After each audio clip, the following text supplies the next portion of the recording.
Assalamualaikum warahmatullahi wabarakatuh.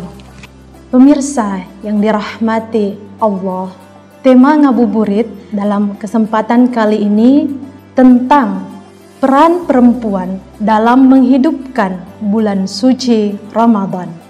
Saya ingin mengawalinya dengan mengulas sedikit sejarah Nabi Muhammad SAW bersama istri tercintanya Sayyidah Khadijah ketika Ramadan pada saat pertama kali ayat suci Al-Quran diturunkan.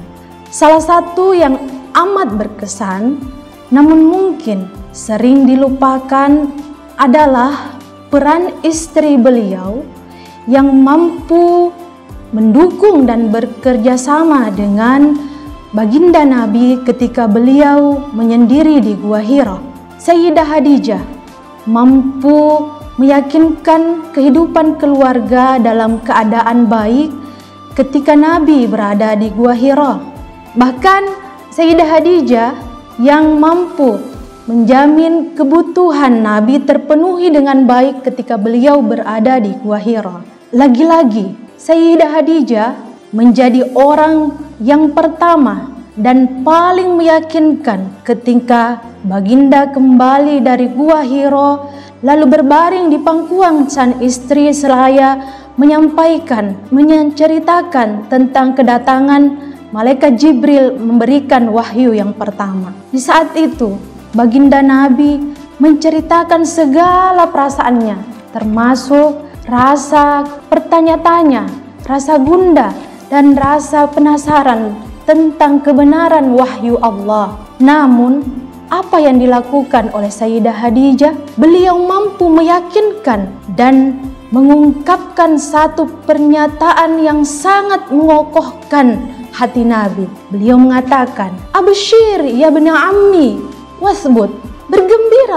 Bergembiralah anak pamanku dan teguhlah engkau. Seorang perempuan yang mampu meneguhkan hati baginda Rasulullah yang sedang gundah gulana di Ramadan kala itu. Pemirsa yang dirahmati Allah, lalu bagaimana peran perempuan masa kini di bulan suci Ramadan? Mari kita melihat lingkungan sekitar kita. Siapakah yang paling sibuk menyiapkan sahur atau buka puasa? Siapakah yang paling banyak mengisi shaf-shaf sholat berjamaah saat tarawih atau subuh di masjid? Siapakah pedagang-pedagang takjil di pasar-pasar Ramadan? Siapakah yang harus rela demi kehamilan atau anak dikandungnya membayar fidyah atau dan mengqadha puasa karena radha'ah?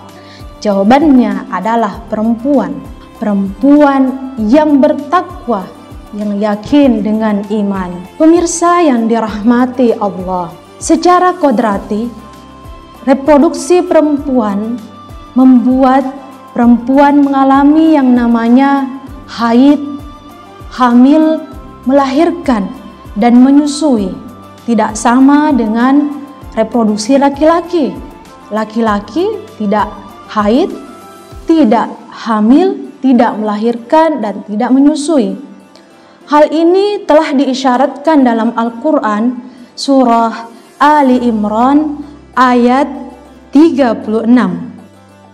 Allah Subhanahu wa taala berfirman, A'udzu billahi minasyaitonir rajim. Bismillahirrahmanirrahim.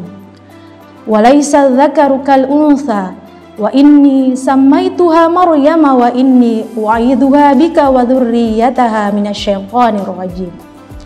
Di ayat ini ada kata walaysa dzakaru kal untha. Laki-laki tidaklah sama dengan perempuan, dan itu langsung dikatakan oleh Allah. Namun saat Allah berbicara tentang amal soleh dan peran kebaikan laki-laki dan perempuan dalam hal peran amal soleh dan kebaikan, hal ini disampaikan di dalam Al-Quran Surah An-Nisa ayat 124. Allah Subhanahu wa taala berfirman, A'udzu billahi minasyaitonir rajim.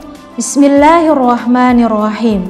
Wa may ya'mal minas solihati min dzakarin aw untha wa huwa mu'minun fa ulaika yadkhulunal jannah wa la yuzlamuna naqira. Dan barang siapa yang mengerjakan amal-amal soleh, baik laki-laki atau perempuan, mereka dalam keadaan iman, maka mereka akan masuk ke dalam surga dan mereka tidak akan dianiaya sedikit pun.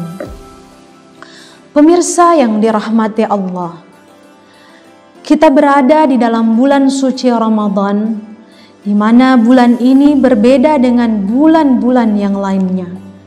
Di bulan suci Ramadan, segala amal kebajikan dilipat gandakan pahalanya dan pintu-pintu kebaikan terbuka luas.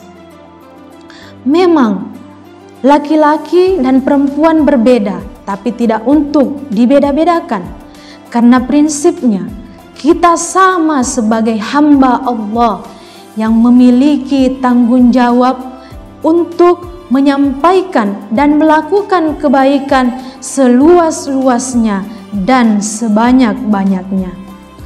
Pada akhirnya, semoga bulan Ramadan ini kita mendapatkan ampunan dari Allah dan kelak kita mendapat derajat takwa. Amin ya rabbal alamin. Wallahu yarhamuna birahmatit tammah fid dini wad dunya wal akhirah. Wassalamu alaikum warahmatullahi wabarakatuh.